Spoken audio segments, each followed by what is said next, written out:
que a gente percebe, inclusive nos debates presidenciais, né, naqueles debates de campanhas políticas e tudo, é que existe um calor muito grande, um acaloramento pelo debate, um amor pelo debate, mas uma superficialidade muito grande quando se vai entrar no cerne dos assuntos, mesmo os assuntos que interessam as pessoas envolvidas. Então, por exemplo, quando a gente vai ver a qualidade dos pré-candidatos, já que nós estamos em ano de eleições, na hora que eles vão falar daqueles assuntos que eles deveriam dominar, até para ser bons políticos, a gente percebe que eles não têm domínio, por exemplo, histórico ou da própria política, ou um domínio mínimo filosófico que seja. E isso só é um reflexo da qualidade dos debates médios do brasileiro. E a minha pergunta é, professor Henrique, sempre foi assim? Ou piorou? Como é que o senhor vê? Na verdade, sempre foi muito pior. Ah, então nós estamos no lucro. Estamos no lucro. Estamos numa linha ascendente. Olha só, começamos bem esse programa lá. Eu não estava tão otimista assim. Que maravilha! Basicamente, quer dizer, a minha experiência que você comentou que eu comecei a dar aulas de filosofia em 1980, né? Sim, sim. E fundamentalmente era para, digamos, um curso de 6, 7 aulas, assim, como proposta, dava para dar 2 ou 3, né? E a partir daí o pessoal já perdia o fôlego. Isso sempre que, pelo menos academicamente, eu nunca dei aula de filosofia, sempre foram aulas, digamos assim, particulares, porque eu tenho interesse nesse assunto e sempre, né? E então isso 1980, 90 foi isso até começou a ficar famoso o Olavo de Carvalho, né? E o Olavo de Carvalho conseguiu uma coisa que absolutamente daria para dizer que é um quase milagre, que é fazer uma enorme quantidade de pessoas se interessarem por filosofia. E isso, quer dizer, é outra coisa. A partir do ano 2000, mais ou menos, o interesse que a gente percebe nas pessoas é muito maior. Isso coincidiu lá por volta de 2007, 2008, não lembro 100%. A gente começou um grupo chamado IFE, Instituto de Filosofia e Educação, que foi o que lançou a revista Dicta e Contradicta. Talvez vocês tenham visto alguma vez, né? E esse já atraiu um grupo bastante bom, 10, 15 pessoas que regularmente se reuniam todos os sábados durante 2 anos, né? Para aprofundar em estudo de filosofia mesmo, propriamente dito. E depois, daí para frente, continuou, digamos assim, né? A gente está falando do professor Olavo Okaner e ele deixou um vácuo, né? Muito grande. Você percebe isso também? Que com a partida do professor ficou esse vácuo? É interessante isso que o professor Henrique está colocando, quer dizer, que tem mais pessoas hoje se interessando por política, por filosofia. E a pergunta da Lara foi no sentido de que, né, o debate público, o nível está muito baixo. Eu posso só fazer eu queria fazer uma pergunta para o professor em relação a esse ponto, se é possível que os dois fenômenos sejam verdadeiros. Quer dizer, tem mais pessoas se interessando por filosofia e, ao mesmo tempo, quando a gente olha para as massas, o debate público está muito pobre. Eu não sei se piorou, quer dizer, o que ele se tornou foi muito mais chato. Mais pueril, né? Bom, é pueril, isso sim, com perdão de dizer isso, quer dizer, o Olavo teve um efeito, assim como dito, quase milagroso, que é o de fazer as pessoas começarem a se interessar. Mas teve também digamos assim, rebote. É um rebote, um probleminha adicional que ele usava a mesma tática, digamos assim, clássica dos marxistas. Pessoal, o papo tá muito bom e é exatamente por isso que eu preciso convidar você a conhecer todo esse universo de conhecimento que muitas vezes não é mostrado abertamente na enorme mídia, mas que você encontra aqui na Brasil Paralelo, dentro das nossas plataformas. Nós temos uma curadoria de filmes maravilhosa, inclusive desenhos infantis também na nossa plataforma de streaming.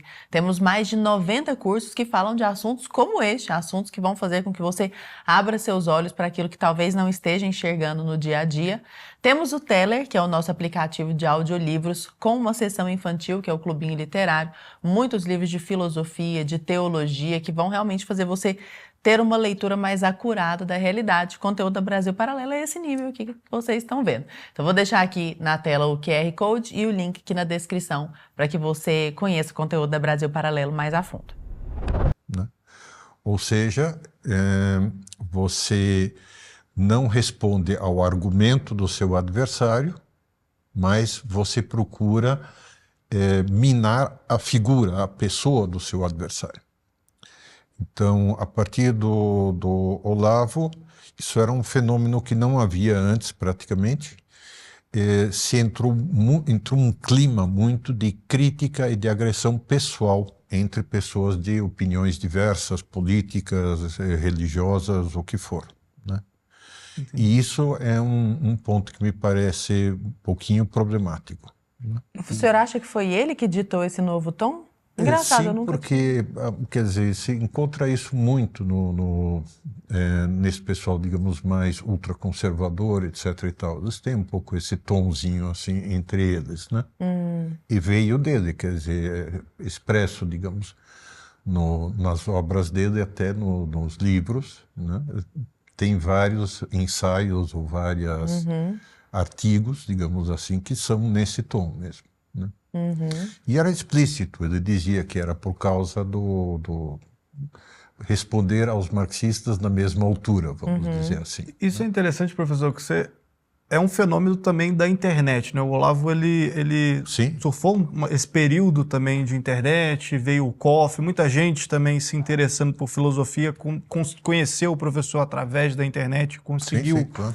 Hoje em dia, né, a gente consegue ouvir, às vezes, um professor que mora fora do Brasil, né, fora do seu estado. Às vezes, se naquele estado você não tem bons professores para poder aprender, então com curso online, né, com a internet, isso cresceu muito. Mas, ao mesmo tempo, e aí eu queria jogar a pergunta para ti, Kanner, muita gente acha que só porque eu estou conectado, eu estou na internet, eu já estou bem informado. Você estar dentro da internet, per se, olhando notícia, indo atrás das informações, sabendo quem são, sei lá, os ministros do Supremo, sabendo quem são os políticos, sabendo a estrutura aí do poder, isso, por si só, eu já posso dizer que eu estou me formando intelectualmente só por eu estar nesse... De forma alguma. Nesse caldo cultural aí? A internet é uma ferramenta como qualquer outra ferramenta tecnológica. Então tem um lado positivo maravilhoso. A gente está aqui falando com as pessoas pela internet.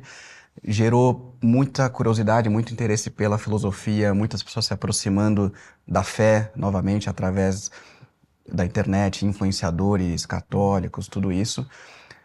Mas o ponto negativo, eu diria, é que se criou uma ilusão, que é exatamente o que você está colocando, de você ter acesso a esses conteúdos, né? Então, estou vendo Reels de 1 minuto e meio sobre as virtudes, então eu já entendi.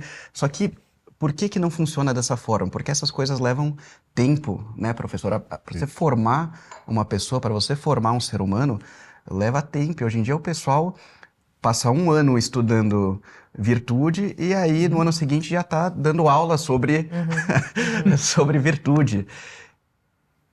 Qual que é o ponto central na minha visão? Você ser um professor é você ensinar as pessoas a serem aquilo que você é em alguma medida, né? Mais do que a conhecer. O conhecimento é uma ferramenta para algo maior, para algo mais profundo. Em última instância, o professor bem formado, o professor virtuoso que vive aquilo que ele prega, que ele dá aulas todos os dias, ele vai direcionar os alunos para se parecerem mais com aquela personalidade madura dele. Isso acontece através do convívio, né? Por isso o convívio pessoal é muito importante. Claro que pela internet você vai ter muito conteúdo bom, mas não sei se o professor concorda comigo. Quer dizer, os grandes alunos que o senhor formou ao longo da sua vida, imagino que tiveram bastante convívio pessoal. Sem dúvida, sim.